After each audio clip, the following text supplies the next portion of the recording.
Next, you have yes. Continue. Next, you have the collision radius. Wait a minute. Yes, the collision radius here, which is the distance below which collisions between two stars are disruptive, namely when their relative collision velocity are higher than the escape velocity from their surfaces. A little bit closer from the black hole, you have the so-called ablation radius, also called, in fact, the Eddington radius, because it's, in fact, the distance below which the body receives from the central source, for instance, the accretion disk for the black hole, more radiative power than its own Eddington luminosity, and consequently, it will start to evaporate. And finally, subject of the day, you have the tidal radius below which the star will be broken by the differential gravitational forces generated by the black hole. Well, since the gravitational radius grows linearly with the mass, while the tidal radius grows only as the mass power 1/3, well, it's clear that above a critical mass, which is called the Hills mass here, but the star, in fact, will be swallowed by the horizon before tidal disruption. Making such events uninteresting from an electromagnetic point of view, although gravitational waves signals can still be emitted for the future. And for solar type stars, the Hills limit is typically 10 to the 8 solar masses, as you can see from this very simple formula. Okay.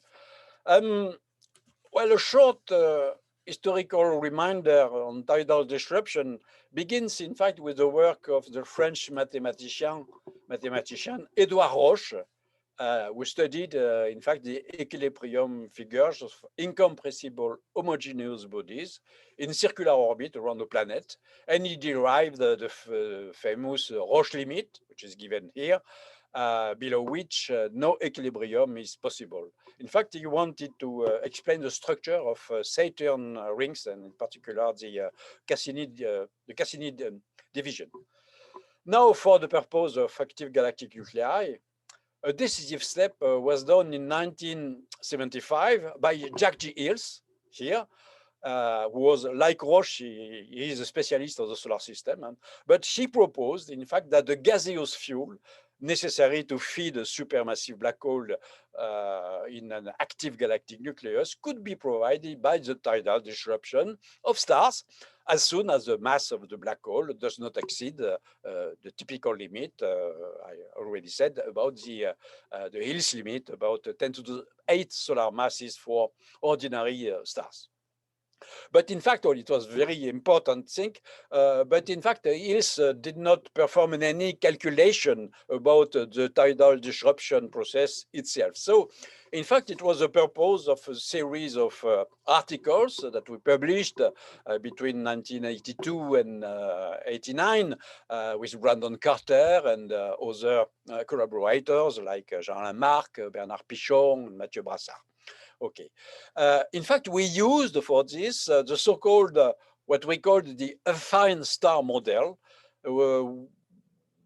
with in fact a simplified assumption that in the first stage of disruption, the star in fact can be thought of as made of nested ellipsoidal shells. So it keeps along its deformation and ellipsoidal configuration. Then with this simplification, we were able to perform analytical and numerical calculations of the evolution of compressible body in dynamical tidal fields aimed to describe the star-black hole encounters in parabolic orbit, since Jack Hills predicted that it could be a major phenomenon. Okay, in fact, we can easily recover the expression of the tidal radius, even in a dynamical tidal field, from very simple consideration. You know, of course, the tidal force is differential.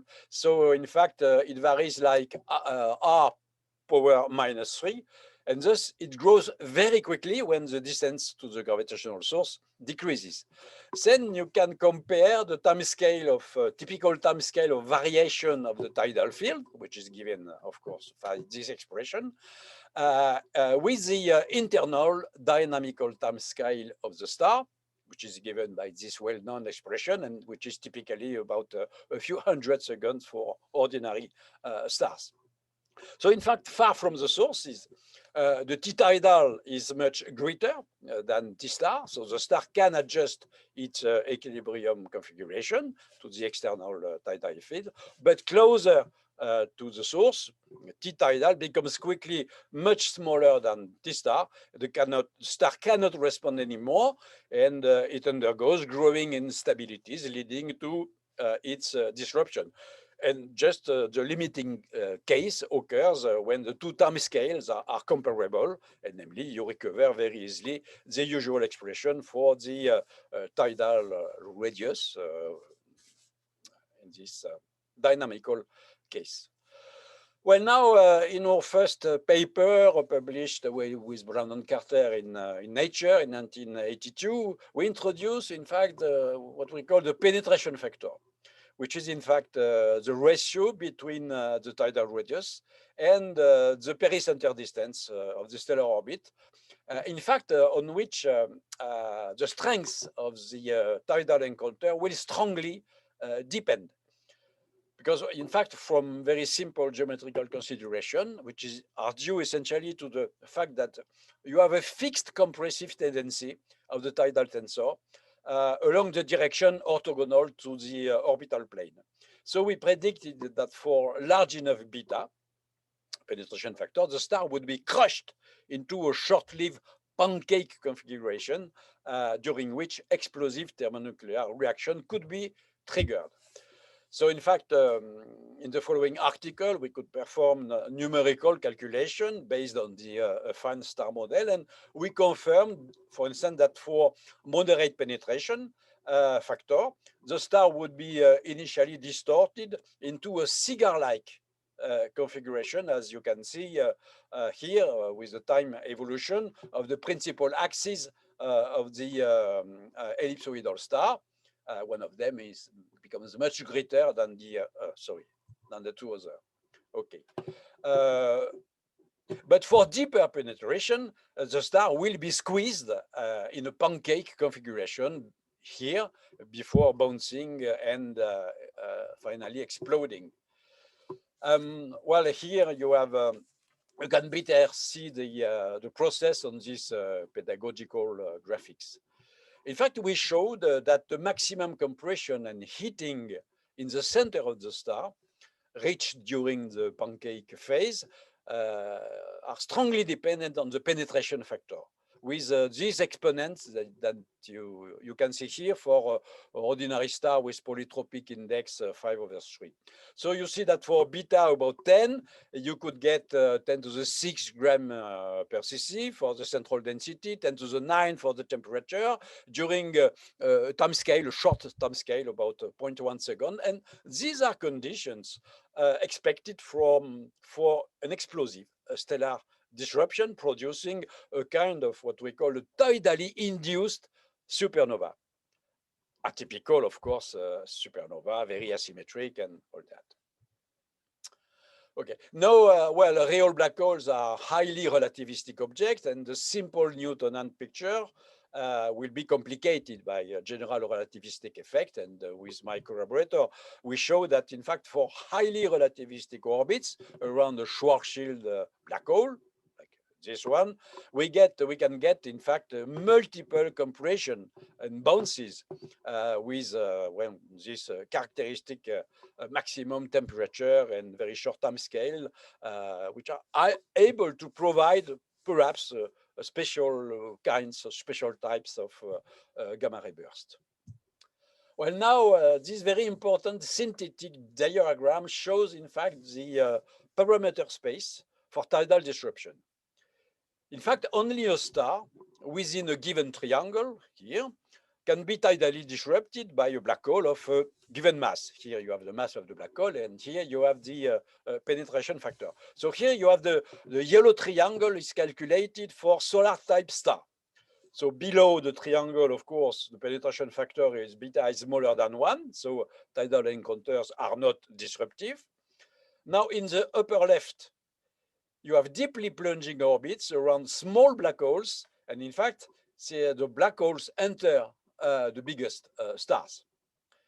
But in the upper right, it's the other situation, the star encounters the black holes past the Hill's limit, and so they are swallowed before being tidally disrupted. Now, inside the triangle for tidal disruption, in fact, I show you some dashed horizontal lines, which show, in fact, the penetration factor, which are required to achieve maximum central temperature of 10 to the 8, of 10 to the 9, for instance. So you can see for instance, for the galactic black hole, Sagittarius A star, well, we can marginally achieve a maximum penetration factor of about 15 and a maximum temperature of the squid stars of about 10 to the 9. But in fact, the parameter space depends on the type of the star undergoing tidal disruption. So, for instance, for red giants of 1 solar masses and 10 solar radius, you have a larger triangle here in red, allowing for tidal disruption by supermassive black holes expected not only in non-active galactic nucleus, but also in active galactic nuclei. Whereas for typical white dwarfs, the triangle, of course, here is restricted to smaller black holes of intermediate mass you see here, such as those are expected in large globular clusters of good dwarf elliptical galaxies. Well, of course, our calculation based on a simplified star model had to be checked by a full hydrodynamical calculation. And from the 90s, this has been done by a lot of excellent groups of researchers using various methods, such as smooth particle hydrodynamics, mesh codes, and all that. Here, just you can see the movie from the team of Guy Auchon, an excellent team, corresponding to a large penetration factor, and which qualitatively confirmed the squeezing of the star predicted by the simplified affine model. Now, this theory. Well, at this stage, you could object that prompt tidal disruption, the moment of the squeezing, can only produce high energy luminous flares on very short timescales. And consequently, that they present no interest for the sub-millimeter radio astronomy, which is the topic of the conference. Well, however, in fact, the full tidal disruption process takes place on much longer time scales and produces, in fact, many different electromagnetic signatures in various wavelengths, as it is suggested in this artist view. For instance, just after the squeezing phase, well, the star bounces and releases a part of the gas. The fallback of a fraction of the stellar debris onto the supermassive black hole will create a transient accretion disk, which in turn will power luminous flares. And after that, still later, the unbound stellar gas, which escaped the black hole, can interact strongly with the interstellar medium. You can have stream-stream collision, producing shocks. You can have a reprocessing from stellar matter and the interstellar medium, producing emission line, and so on, a lot of complicated processes. Well, in fact, well before any numerical calculation, the fact that the accretion of stellar debris of tidally disrupted star could produce luminous flares was predicted, in fact, by Litsky and Osernoid in 79, and developed in a very celebrated paper by Martin Rees. So, in fact, various numerical simulation of the aftermath of stellar disruption suggested that, in fact, about half of the stellar gas remains bound to the black hole to form an accretion disk, to feed the transient accretion disk, while the other half will be ejected in the interstellar medium, as you can see here, in the form of tidal jets with expected velocities of several thousand kilometers per second. The problem is that, in fact, post-disruption hydrodynamics is a rather complicated process and is not yet well understood. There are a lot of numerical simulations. Though from the observational point of view, the first strong candidate tidal disruption flares were found in X-ray by X-ray instruments in the mid-1990s, in fact.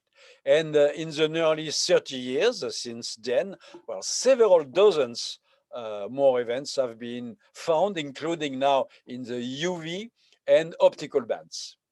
And they are generally interpreted as coming from the Fallback stage, the part of the gas bound which remains bound to the black hole.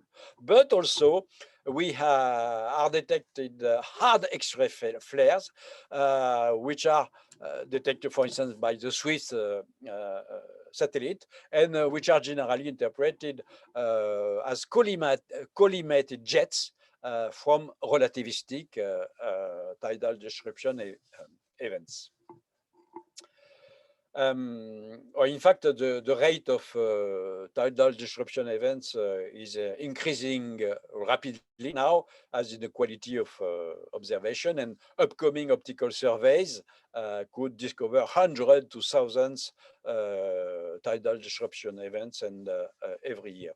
And in fact, I just added this morning the last news that we get apparently a detection of neutrino from a relativistic tidal disruption event. This was published only this week by paper Winter and Lunardini, who got some neutrino in the ice cube interpreted from relativistic jets from TDE. So we have really a multi-wavelengths observation, not only electromagnetic, but also neutrino and probably also gravitational waves.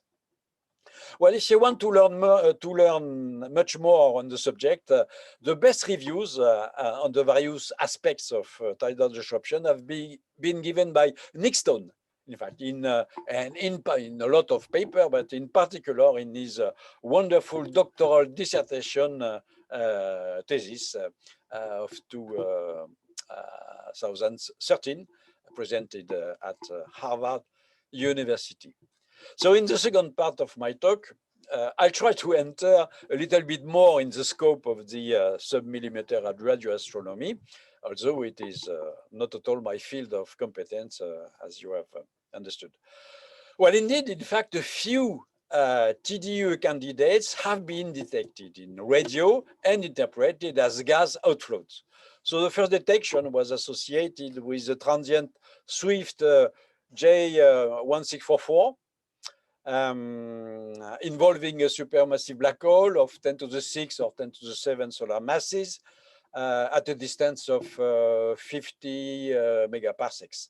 So the tidal radius of such black holes is between 5 and 50 astronomical units, whereas at this distance, the spatial resolution of the present Event Horizon Telescope is only 10 to the 4 astronomical units. Anyway, radio observation in VLBI has been performed by Berger et al. At the 230 gigahertz, and you can see here some radio light curves over a period of about 200 days. For instance, a more recent detection was this tidal disruption event, SASN 14 Li, in a galaxy at 90 megaparsecs, with also radio interpreted as non-relativistic radio jets. And in fact, these small diagrams coming from the last paper from the team of Alexander and Berger shows that, in fact, as you can see, the radioluminosity of a few tidal disruption events as a function of the time after disruption, extending up to 600 days. So this provides an interesting opportunity to follow the tidal disruption events in radio on a rather long period of time. Now, from the earliest tidal disruption event candidates, it was already clear that multi-wavelengths observation are the key for distinguishing TDE from other sources of high energy emission. Of course, a crucial factor is the estimated rate of tidal disruption events. So various modelizations agree on the average rate between 10 to the minus 4 or to 10 to the minus 5 event per year per galaxy. But well, with good observational survey up to a redshift about 0.8, this gives 10 to the 4 events per year. And as I said before, upcoming sky survey will find TDE in the hundreds or thousands, including in the hard X-ray with LOFT, in the optical band with LSST, and in the radio band with SKY, and hopefully with the next generation Event Horizon Telescope.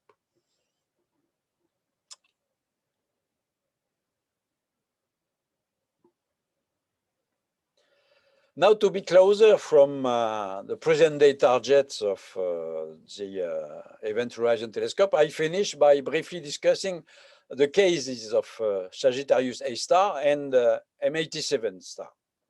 So for the galactic black hole candidate, until recently, as you know, the most tightly bound star known was SO2, which orbits with a period of 16 years with a pericenter distance of about 120 astronomical units. And I recall that for the galactic black hole, the tidal radius for a solar type star is only 1 astronomical units, which correspond to, in fact, so we have the angular size of the tidal region is about 100 micro arc seconds. So more recently, the much dimmer star SO102 has been discovered to lie on 11.5 year orbit. And last month, the Gravity team collaboration made measurements of the star S62 here, which could have, it's a little bit uncertain now, but it could have a much closer pericenter distance, but in any case, greater than 5 times the tidal radius. So in fact, no known star in the galactic center is doomed to be destroyed by the tidal field.